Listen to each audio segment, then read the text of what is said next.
What is up, guys? Welcome back to the ominously lit area that I'm in right now. Currently doing a live. What do we got? 5 people in here already, hanging out, waiting for thumbs up. Which one of you guys is ripping me off of that thumbs up?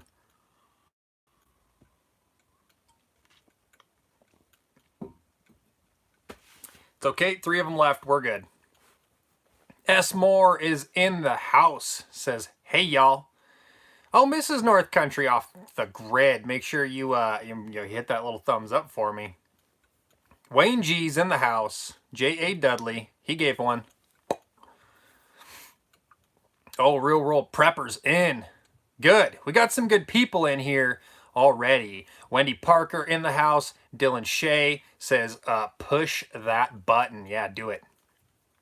We got some good people in the house for tonight's topic, which is good. We're gonna go about 30 minutes, maybe.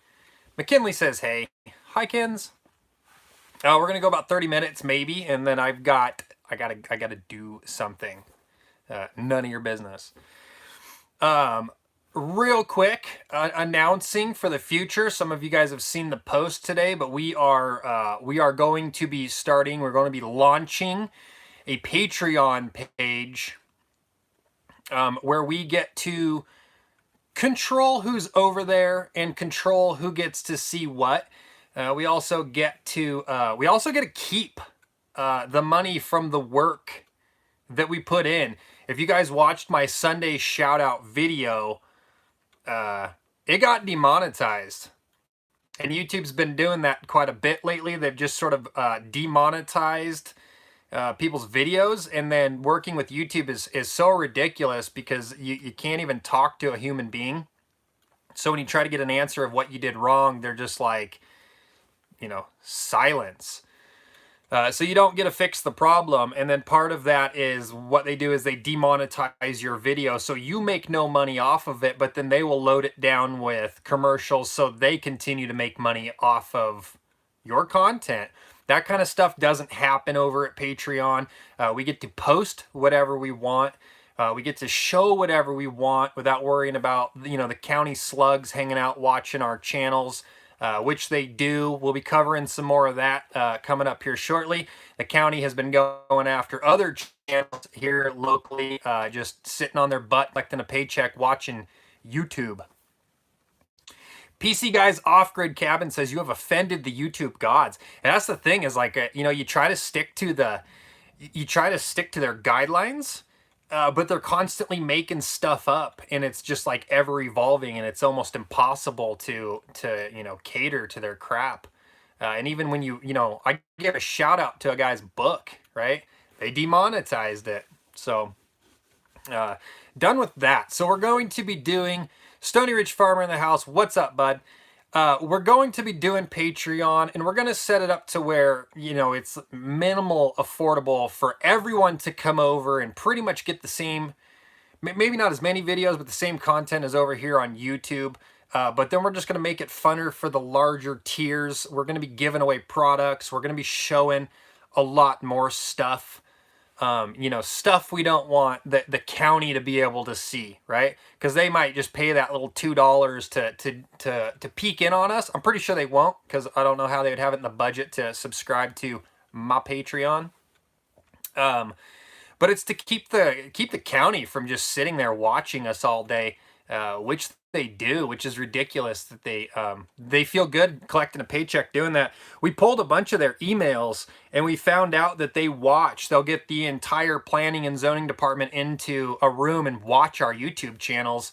It was right there in the emails, so it's pretty sad and pathetic what our local government is doing here, and then the powers that be, they all just allow it.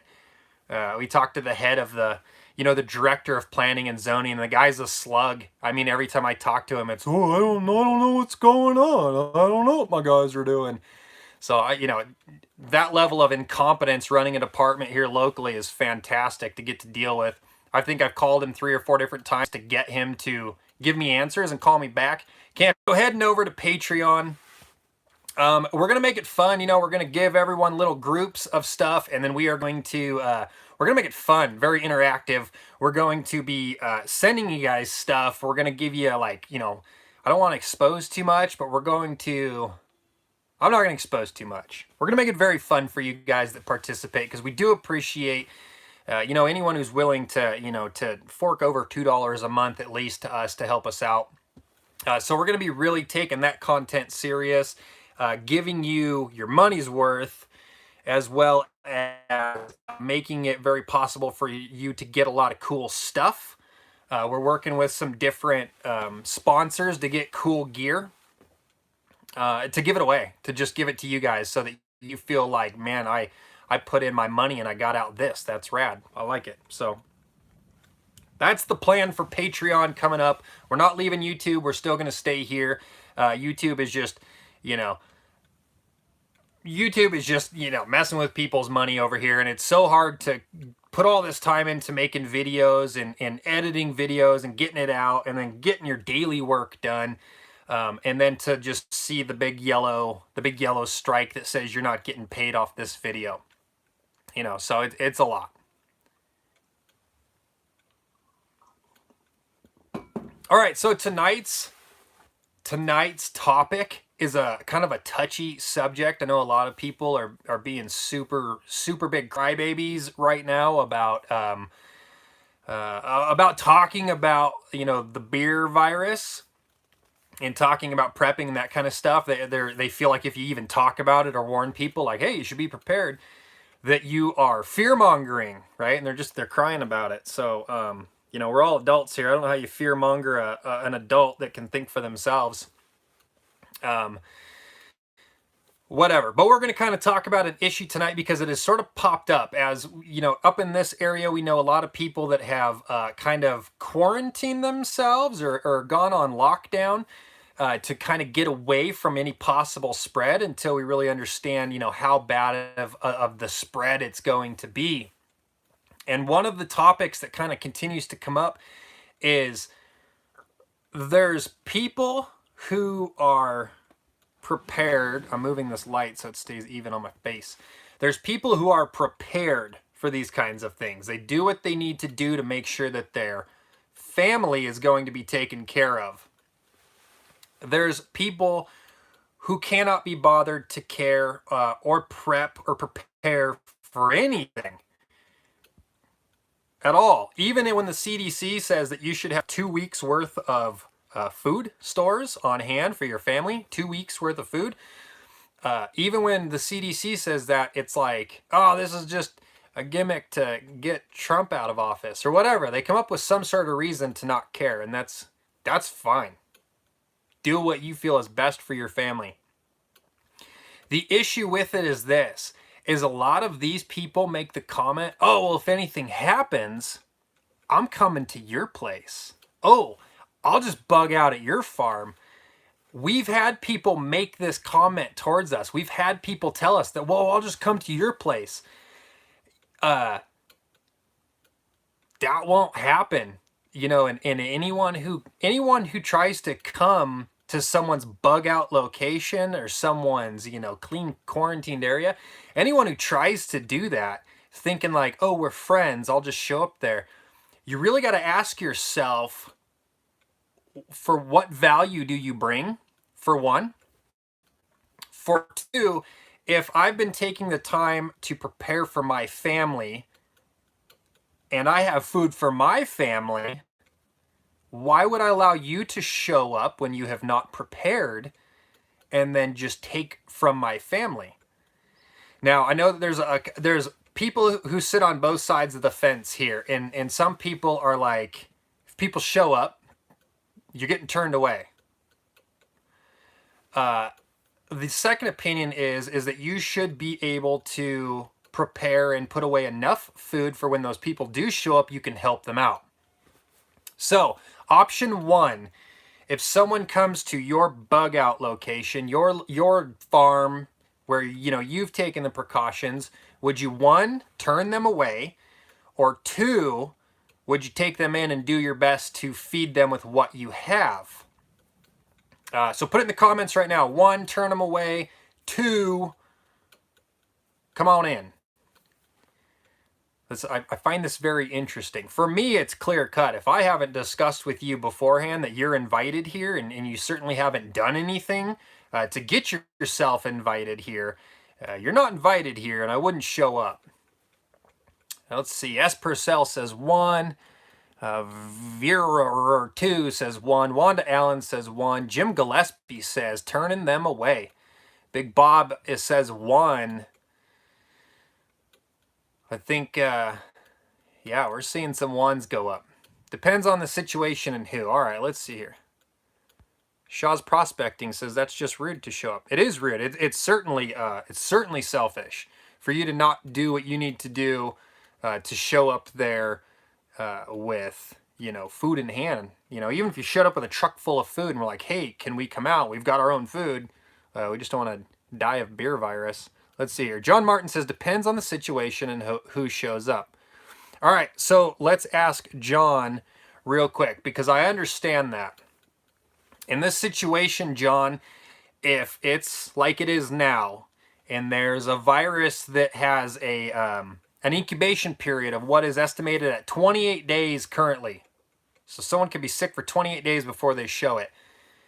And you've gone out of your way to make sure that for 28 days you haven't been around anyone, you haven't exposed yourself, you're good. Would you still allow that person to come in the situation currently? If they've just willy-nilly through this, said, hey, hashtag the flu is worse, I don't care, this is a big nothing burger. Are you still going to allow that person to come knowing full well that they have not been clean and quarantined for 28 days? Do you still allow them in, even if it's your mom? I'm assuming you're talking about family when you say depends on who it is. All right, let's see here. John says, I wouldn't be able to turn away children, but must be able to quarantine them. Mrs. North Country puts a burger on there. I completely understand where you're coming from, and you kind of answered it, or you kind of came up with the loophole in that. If you are able to quarantine people, that certainly adds a different aspect to it, I think. So I agree with you there. I think to have like a quarantine in place is smart. Living the dream homestead in the house. I think for the most part, though, you guys kind of get my point. Is the my family specifically has, we've sacrificed a few things to say, geesh, we don't know what this is. Do we play it safe, or do we just continue to wait, right? Farmall Fanatic with a $2 super chat, sending that boom across the screen. Thank you, Farmall Fanatic. When the quarantine is lifted, we'll get a beer on you, my friend. Forgot what I was saying. Good one, Farmall Fanatic. You guys go check out Farmall Fanatic's channel. Hit the subscribe button. He's a cool dude. I like him. He'll take you in. He'll take you in on the coronavirus outbreak. He's cool. He'll feed you. Oh, so we've made some sacrifices. We made a really big choice, actually, that weighs heavy on my conscience. Something that I've never done before. I feel bad for doing, but we took ourselves out of our kids' basketball teams, which you guys know that I coach. It was something that we thought about for a while. And it just kept coming back to, are we going to risk our family for the pressure of playing recreation ball? Rec ball, you know what I mean? So we decided that, it's just not worth it. We pulled ourselves off the team, and we have stayed away from people. And in that time, this thing is clearly spreading. It's clearly showing that it is going. It is not stopping. It might not be significant enough currently that people even care right now. But I would hate for in a month from now, you're like, man, why didn't I listen to that bearded fella on YouTube?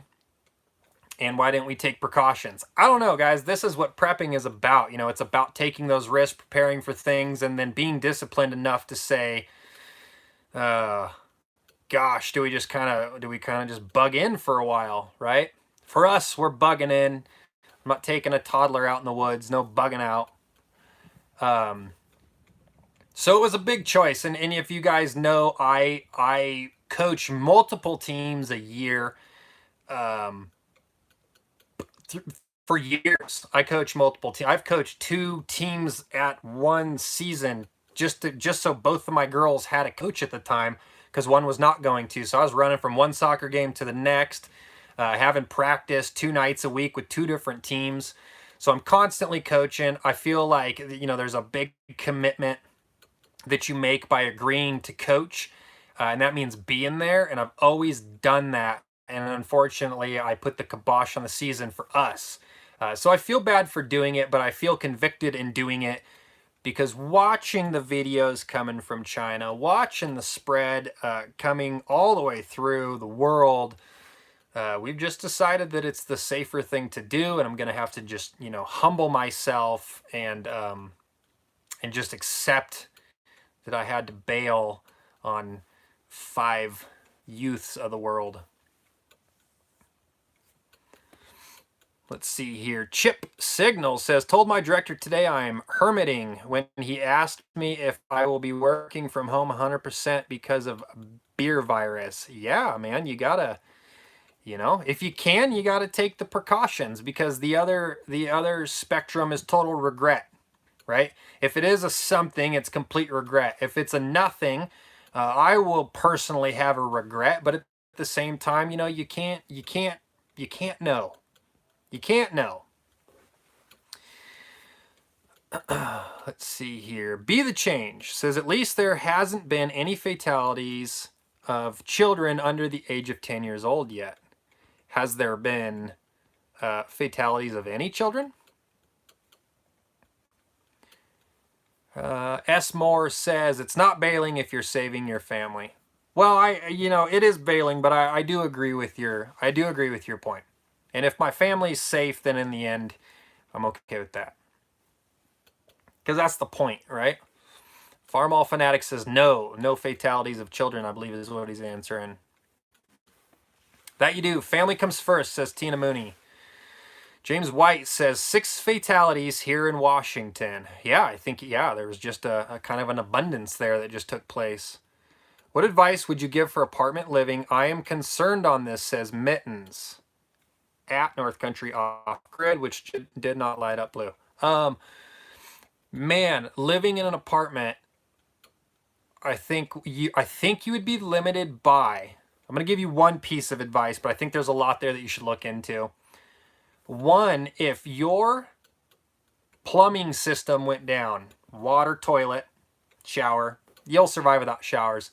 But if your water system went down, where would you go to the bathroom? I think being in an apartment, that is going to be your biggest issue. You can always hoard water.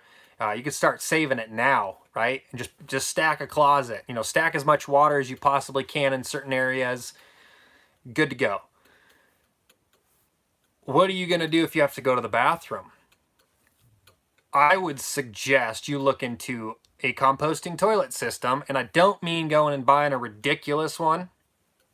I don't think you should go and spend a bunch of money on, an incinerating toilet. I think you should look into a bag of sawdust and a bucket, and maybe a semi-comfortable lid system that closes. But I know that there are people who have composted inside their apartment for months at a time just to try it.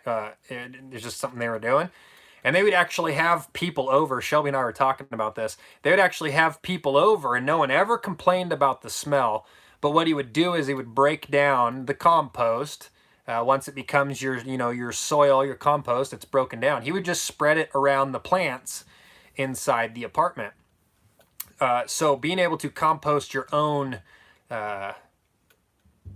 fecal matter would save a life, because there's a lot of people who will die from an unsanitary conditions. So check it out. Poop in a bucket. Ronan says, I've seen camp toilets that use pool noodles cut in half to form padded rim, about a 5-gallon bucket. So I have personal experience with that. When we first moved off grid at the very first location. We first moved off grid before I built an outhouse. We did that. That's not real comfortable. Pain in the butt, actually.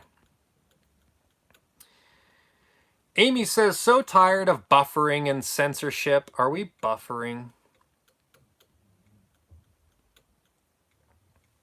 Mitten says, okay, thank you. Yeah, I mean, there's a lot that you need to do, guys. And part of prepping is making sure that you are looking at your situation and then trying to figure out how you would be negatively affected if the grid went down, if systems collapsed, what would go wrong, and then how do you mitigate what just happened. So that's the game plan right there. What went wrong? How do we fix it, right?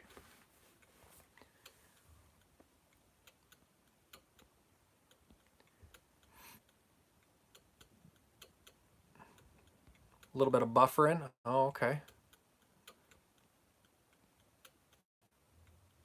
Video is perfect tonight. Right on. I think it happens in nicer weather. Once we start to get nicer weather, and we can get a better signal out. John Martin said, I would prepare for long-term camping to separate from the infected. So you're kind of talking about like a bug out situation here. PC Guys Off-Grid Cabin, $2 super chat. Thank you, sir. $2 towards the beer virus protection. Thank you. You guys go check out PC Guys Off-Grid Cabin as well. Another YouTube channel. Check him out. He's the one lit up in blue. So we were just... Stephen Watt says, I'll shoot anyone that shows up. No soup for you, LOL. Yeah, you got to protect your family. And in a time where, contact and close quarters becomes a threat on your health, just letting someone close enough to you on something that is an airborne virus like this one is, absolutely. You gotta protect yourself. Anyway, on a bug out situation, if you are talking about a bug out situation where you're leaving, there is a lot of logistics to bugging out, guys, and there's not too many people, I think, that are truly qualified to bug out. If you have a family, the logistics alone of bugging out and taking care of your family, in the woods, long-term camping, I mean, that's insane. It's a lot of stuff for real. If you're talking about bugging out to a cabin in the woods that you have, well, then you're good as long as you've been stocking that cabin. As long as you have the skills to do it. If you don't know how to make fire and you go to your cabin and freeze to death, well, you didn't do too good. So, you got to develop your skills, and this is part of prepping 101, is developing your skills to be able to be self-sufficient. You can buy every cool gadget out there, but if you don't know how to use it, it doesn't matter. Let's see. It says, will you be getting mail? Do they deliver out there? We do not get mail to our location. We get it to a P.O. box. XRP Fanboy says, I live in Idaho Panhandle. There is no place to bug out. You think about this too. You're not the only people who have thought to bug out. Every Tom, Dick, and Harry that fancies himself a survivalist for the doomsday, they're going to be going into the woods with you. And a lot of people think, I'm just going to enter into the woods, that from a favorite camping spot on 4th of July. Well, you don't realize that that's someone else's camping spot on the 5th of July. So you might be sharing your tent, buddy. Wayne G says, bugging out is a fantasy unless your location is secure, stocked, and someone has eyes on it. I agree with you. And I think in my mind, in the younger years, that idea of bugging out was sweet, right? Like, I'm going to go camp in the woods and be a caveman. But then you have a family and you realize you're an idiot. Chrissy G 511 says, I called the Idaho Department of Health and they are downplaying it and said no need to self-quarantine. Well, that's the government, so you should definitely listen to them because they're the government and they're the most qualified to, be the ones to tell you what to do because of their vast experience of doing nothing and sitting behind a desk pushing a pencil. Yeah, guys, look at the contradictory language of the government that's coming out. You know, they're saying, "Oh, you don't need masks. Masks aren't going to help you." And then in the same breath, they're like, "Our professional caregivers need masks. We need those masks." So what does that tell you? It tells you that they're getting the masks from the same place you're buying your masks from because they didn't prepare and have a stockpile of masks for an emergency situation. So now they're competing with you. And when that price of masks has gone up to 40, $50 for a mask, they're going to tell you, "Hey guys, we don't need masks," because they need that cost driven back down. There's no one who's going to take care of you but you. And there's no one who's going to shoot you straight if they think that they can change the way you're operating to better themselves. Except for me. I will shoot you straight. You're on your own. Dave S. said, recommended snares, traps to get small game. There you go. Figure out a way. Figure out a way to provide for yourself. We got people laughing. I'm here from the government and I'm here to help. Yeah, guys, you got to realize, you have to realize how incompetent the people who work in government are these days. They're so incompetent because they've figured out to put themselves in a position where they do no work at all other than sit there. That becomes their lifestyle. That's their mentality and that's their drive, is to just sit there and be lazy, right? So when this kind of stuff happens, they're like, "I don't know what to do. I don't have any real world experience. Let's just tell everyone to chill out," right? So part of that too is the economy. They are going to protect the economy first before they protect the people. And it's one of those things where they'll let it get so bad and infect so many people before they announce, okay, this thing is real, because the economy, the stock market, has already crashed. If the stock market crashes, the world goes crazy. Our world goes crazy, right? People are out of jobs. People have lost everything. Don't know how to provide for their family, didn't prepare. That's where you get your chaos. That's where you get your hordes of people breaking into, the liquor stores and getting all the liquor they can carry, or, Nike shoes, or jumping in and getting a big screen TV, but the power's out. Makes no sense. That's when you see the chaos erupt. So understand that you're not number one on the government's priority. The government's priority number one is going to be protecting the economy. Number two is going to be shielding and safeguarding themselves. And number three will be letting the peasants know that they are in trouble. Chip says, last time I looked, masks on Amazon tripled, but was really cool was the shipping was $300. Yeah, I've noticed that too. I went and looked on eBay like a week ago, and people were selling masks for $5, but they were selling the shipping for like $64 and up, which is pretty ridiculous. So I've got a few masks I'll be sticking on there here very soon to make a little money. Oh, let's see here. Chrissy says, because of the possible exposure at Pendleton Resort, we were there. We're staying home. Well, yeah, stay home. Just stay home, right? Stay away from the crowds. That's how you're going to get it. Let's see. TM says, words and stats and info keep being different. No true transmission info. Nursing home, no true info on transmission, just general. Are you talking about the numbers and stuff that they're reporting? Because you'll see that states are reporting infections, and then you'll see that the federal government is giving you a whole different set of numbers. So it's like you're getting it first from the state, and then the feds get it, and then they give you another washed down number. And then when we get on here and we talk to people, we realize it's much worse, because these people, you guys, are figuring out that it is something taking place in your local area, and then you're getting on here and letting us know. And that's before it even makes the state's news, which we've seen here. We have, a network of people here who are talking to each other and keeping each other informed. And we are, especially Dave from Imagine Acre Wood, guys. Dave is very good at getting information seemingly 3 to 4 days before you even see that stuff in the media or anywhere else. He's like, hey guys, this just happened, boom, boom, boom. And then 3 days later you see the news reporting it, and it's like, show me that crystal ball, Dave.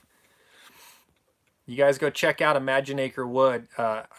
He's not really covering it because YouTube's demonetizing his videos as well. Like if you say the beer virus name, right? YouTube's demonetizing your videos to try and get you to stop talking about it.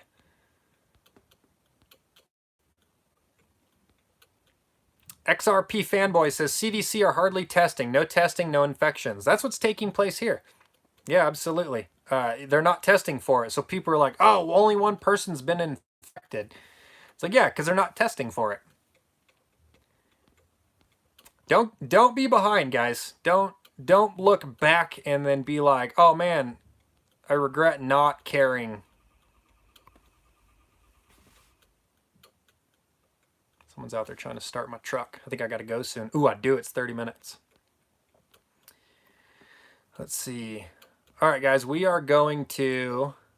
Oh, YouTube watcher in the house. Just in time, man. We're getting out of here. Lakeland, Florida. Case not reported.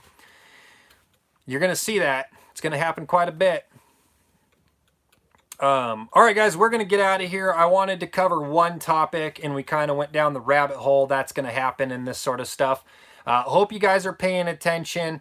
I hope you guys aren't listening to the masses of people as well as the government. You got to read between the lines. Or don't. Do whatever you want. That's it. Want to talk about bug out location, guys?